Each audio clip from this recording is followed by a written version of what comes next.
Tesla has updated its popular Model Y electric SUV for the 2026 model year with new exterior styling, a new interior, and some new features. And Cars.com owned a 2021 Model Y for more than 2 years as a long-term test car, so we're very familiar with this EV, but we wanted to bring it back to see if the changes for 2026 address some of the issues we had with the vehicle and also how it stacks up now against competitors.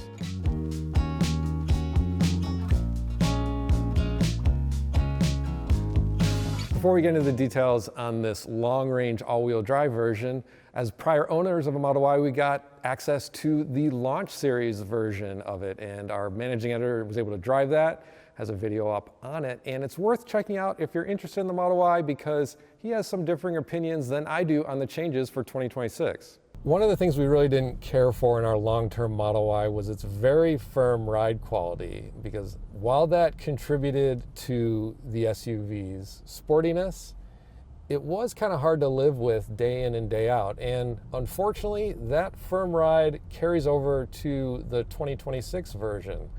So if you live somewhere that doesn't have perfectly smooth pavement, it can get kind of grating over time, because when you hit potholes, when you hit bumps in the roads, there's an almost brittleness to the ride quality that is just kind of excessive in my view. And we've seen from other EV brands that it doesn't have to be that way, because models like the Hyundai Ioniq 5 or the Volkswagen ID4 have much more forgiving ride quality.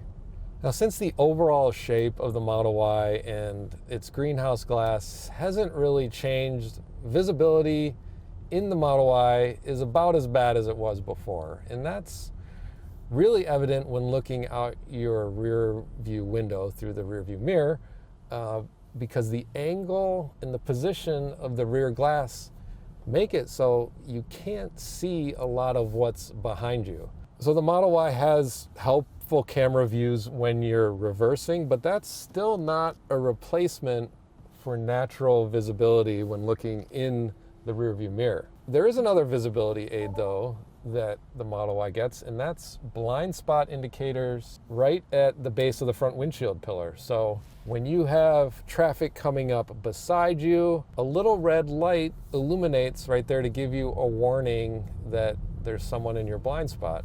It's in a good position because if you're already thinking about changing lanes, you might be looking at your side view mirror, so it's right where your eyes are already going to be. One thing I noticed though is that sometimes the light was kind of late to come on. Traffic was already very close to me, and it's also not the biggest light. It's a very small red dot that illuminates, much smaller than some blind spot warning systems in competitor vehicles. You interact with the new Model Y much as you did before, but there are some key differences. One of them is the gear selector has moved to the screen. You swipe up to go forward or back to reverse. And if you're having any screen issues, there are some redundant controls in the overhead console. There's still a turn signal stalk, which we like. It hasn't moved to the steering wheel like it has in the Model 3, which now has buttons for the turn signals. And if you're familiar with Tesla's user interface, it's gonna look pretty familiar. Many of the controls are consolidated into the center touchscreen, and you do have a lot of audio choices if you have premium connectivity for streaming music, though the Model Y still doesn't offer Apple CarPlay or Android Auto connectivity. We wish it did, because those are features we really like. I like that the new Model Y has ventilated front seats and a front camera view, but the glass roof does not have an integrated sunshade, and that can be an issue in the summertime when the sun's beating down on you.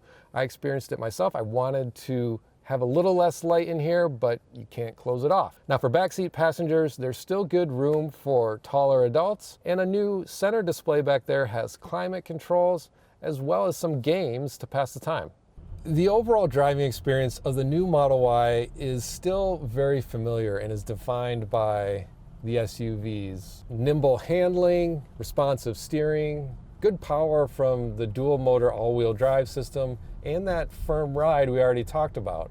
Another quality that carries over is cabin noise, especially when traveling on rutted or potholed roads. You can really hear that in the interior. And while I wasn't a big fan of the prior Model Y seats because I thought they were a little bit too narrow, they were kind of overstuffed, and they just didn't fit me that well, I like them better in this vehicle.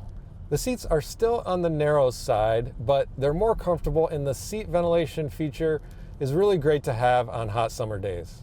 So the new Model Y doesn't really ride better, its visibility isn't much better, and while the interior brings some tasteful design changes and some useful new features, the overall experience is still much like it was before. So why would you consider this over something like the Hyundai Ioniq 5, which has better ride quality? Well, if you're interested in the Tesla supercharger ecosystem, this still has the best integration, even though more competitors now have access to select superchargers. The Model Y still offers impressive efficiency too. And if you're interested in a sporty driving electric SUV, it's got you covered there. But what if you have the current Model Y and are thinking about trading up to this one? Well, if that's you, unless you've seen a feature here that you just gotta have, I'd say stick with what you've got. If you want to see other Tesla and EV coverage, be sure to check it out on Cars.com/news.